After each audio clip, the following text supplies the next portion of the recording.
Leo ni siku ya mtoto wa Afrika na pembeni yangu niko na afisa vijana wa halmashauri ya Chalinze. Bwana, mambo vipi? Safi, mambo ni aje? Safi, kwema kabisa. Safi, habari yako? Hongera sana kaka. Asante sana. Sikutegemea kabisa kuona uwepo wako hapa. Hizi ndio sehemu zetu kwa ajili ya watu, lazima tuonekane. Tunapohitaji lazima tuwepo. Asante. Kwa sio kufahamu, naomba ujitambulishe wa kufahamu kwa majina. Jina langu naitwa Bwana Ibrahim Hussein, ni afisa vijana halmashauri ya Chalinze. Okay, ushiriki wako kwenye jambo hili upoje? Mimi kama afisa vijana tuna imani watoto sasa hivi ndio vijana baadaye. Sasa lazima tushiriki katika msingi wao ili kuweza kuwakuza na kuweza kuleta maendeleo yao katika baadaye. Okay? Sawa. Ukiachana na swala hili, kwanza nikupongeze kwa kufika mahali hapa. Lakini unazungumziaje vijana wa Chalinze? Vijana wa Chalinze ni mwamko wa kimaendeleo, yani kwenye mambo ya kimaendeleo. Kiukweli wako vizuri. Fursa wanaziona na wanazikimbilia, wana umoja, wana uzalendo. Si watu ambao unaweza kuwakuta katika mambo ambayo yanaweza kuhatarisha usalama wa jamii zao.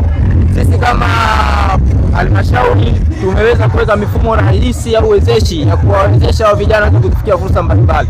Tuna mikopo ambayo tunaitoa katika halmashauri yetu ambayo tumeigawanya katika makundi ya wanawake, vijana, watu wenye ulemavu.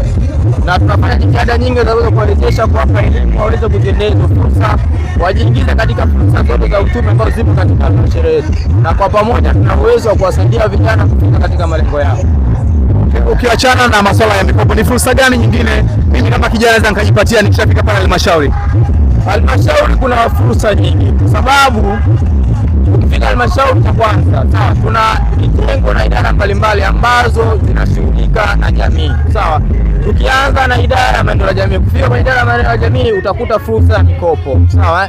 Ukienda kwenye idara ya biashara, kitengo cha biashara, utazikutana na fursa za kibiashara ambazo ziko pale. Utapatiwa elimu kwa sababu tunaamini upatikanaji wa elimu ni moja ya fursa.